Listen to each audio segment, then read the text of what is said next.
So we're going to start with the first 2 pages of the review guide. I'm going to break this video into 3 parts.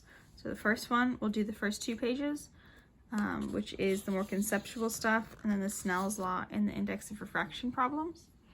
The second one, we will do like the ray diagram setups, so the math and the drawings for those. And then the third one will be electromagnetic spectrum and photoelectric effect. So this one, we're just going to kind of talk through the first page and go over that. So let's get to doing that. I'm actually going to start with the drawing at the bottom of the page because that's going to be helpful in answering some of these questions. So first of all, remember I said it'll be helpful if you can do a really quick sketch. This does not have to be complicated. This is literally to help you for the most part. So a concave mirror is a mirror like that. So if the light comes in, it's going to bounce and bounce together. So your focal point is right here. Concave lens is narrower in the middle than on the edges. So light is going to go out when it goes through it. Convex mirror is when you flip the mirror around, it bounces out like that.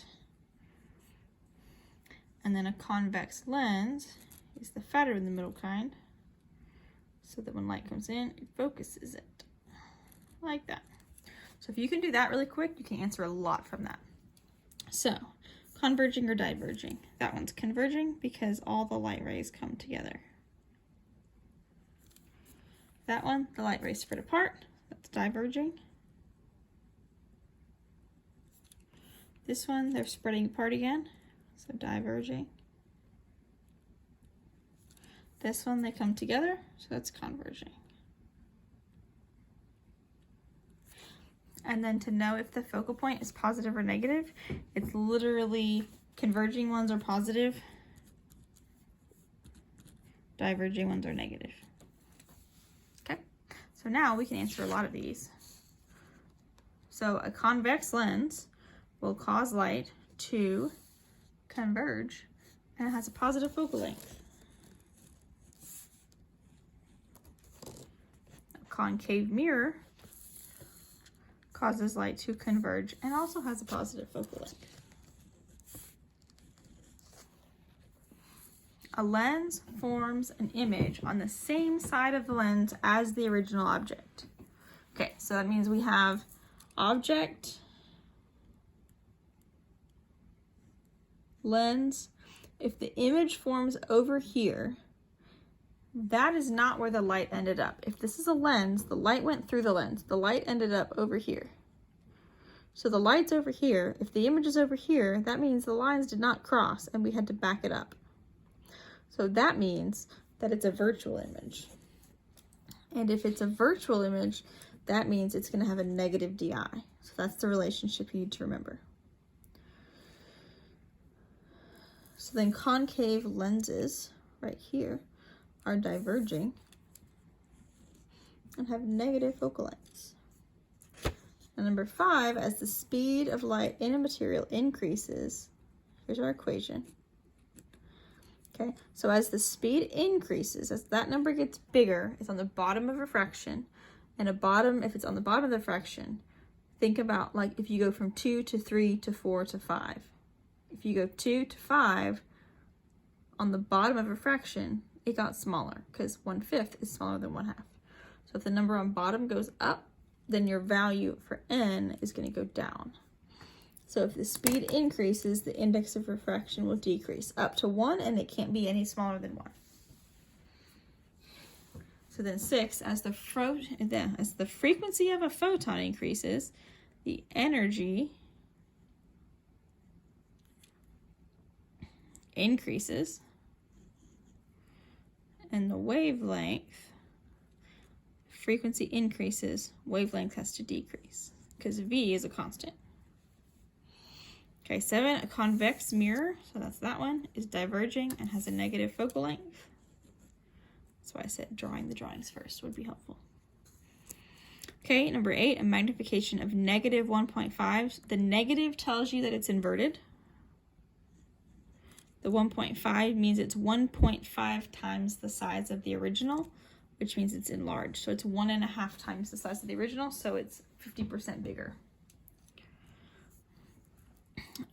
9, what has a wavelength longer than infrared? So if you're going radio, microwave, infrared, visible, UV, X-ray, gamma rays, this is long and this is short. So if we want to know what is just longer than infrared, that's going to be microwaves. And doing something like this on your test, it also can be super helpful. So, green light has a frequency just higher than what? So this is Roy G. Biv. If you haven't heard of that, that's the colors of the rainbow. Red light is long. Violet is short. This one's asking about frequency, so that means this is low frequency and this is high frequency. So if we are looking for green is just higher than what? So green is here. It's just higher than yellow. Okay. Now 11 we did. So let's go to the math on the next page. So this one, we have a couple different equations we're going off of. We're going off of our N equals C over V, and then also our Snell's law. I think that's everything for this page. So we're going to start with this. So 2.42 is the index of refraction, which is N. And we want to find the speed of light in the material, which is V. So we have N equals C over V. So N is 2.42. So we're solving for V. So I want to multiply the V to get it on top. You never want to solve for something on the bottom of a fraction. And then we're going to divide N over. So V is going to be C divided by N. So C is 3 times 10 to the 8th. Again, that's on your equation sheet if you forget it. And then N is that. So we end up with 1.24 times 10 to the 8th meters per second. You should pretty much always that I can think of, have something times 10 to the 8th there. I can't think of anything that you are going to have that is going to go slower than 10 to the 8th. Excuse me. And obviously nothing's going to go faster than 3 times 10 to the 8th. So you're all going to be in that little range. So then 13, this one you got to be careful with. So you're going from water into air. So you need to make sure that you pair things up correctly. So the angle of incidence, the incidence is the incoming angle in the water. So that's the theta in the water. What is the angle of refraction in the air? So we're looking for that angle. So we need N. So I look on the table and I see that for water, my N is 1.33. And for air, it is 1. So I have N1 sine theta 1 equals N2 sine theta 2. And I'm looking for this angle. So first thing I need to do is divide over N2. Okay, and then I have the theta as I'm looking for, so I have to do the inverse sine. So theta 2 is inverse sine of all this. So N1 sine theta 1 over N2. Okay, I've got that. Make sure you're in degrees for this, otherwise you will get the wrong answer. So I get 1.33 sine 21 over 1, which is convenient. And then I end up with 28 degrees. Okay? So the angle will be bigger in the thing with the smaller n value. Then 14, I have a V. So speed in the material is the 2.037 times 10 to the 8th. And then I'm going to use this to identify it. Well, what I need to do is I need to find N if I'm going to use the chart, because that's what's in the chart. So I need to do N equals C over V. No algebra necessary, I just need to plug my numbers in. So 3 times 10 to the 8th, 2.037 times 10 to the 8th. I get 1.5385. And then I'm going to look at this and see which of these things is going to round to 1.5385, 1.54. That looks like it. It's going to be your closest one to it. So it's sodium chloride. That's your thing. Okay. Now we have 15, index of refraction.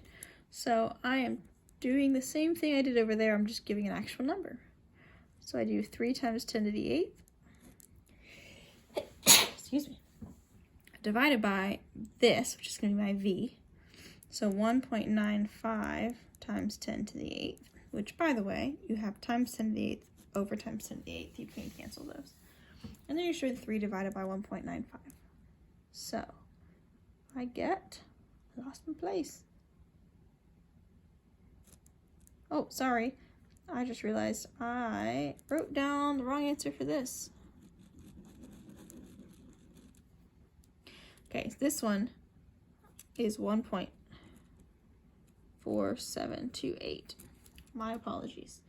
1.4728. If I look at that one, that's going to be glycerin.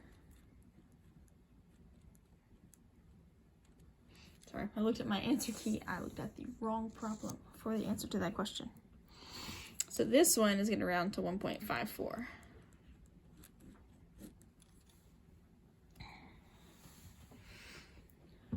So apparently that one is sodium chloride. Okay, so then this one, it shines from the air into sodium chloride. So first thing I need to do is pair things up. The angle of refraction, that's the bent one, which is the second angle. So that is 32.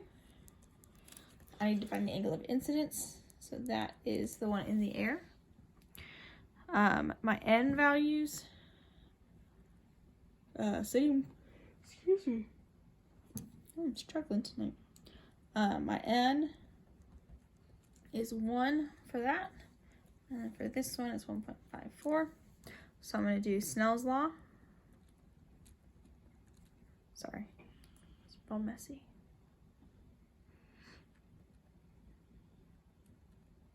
Oops. I need to write slower. Okay, so then I'm looking for theta 1. So that is going to be equal to inverse sine of N2 sine theta 2 over N1. So N2 is my 1.54 sine 32 divided by 1.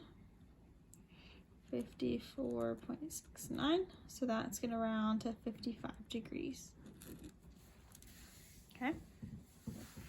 Now this last one's talking about a mirror. So this goes back to something we briefly mentioned. I'm just seeing if you paid attention. So if you have a ray of light striking a plane mirror, here's your mirror, here's the normal that we measure everything from. Whatever angle it hits, it's going to bounce back. So these are always going to be the same angle. So if this is 49, this is also 49, even though my drawing doesn't look like it. So whatever the angle of incidence is, it's always the same as the angle of reflection. So that was a little bit of a trick question. But that is the first 2 pages of the review guide.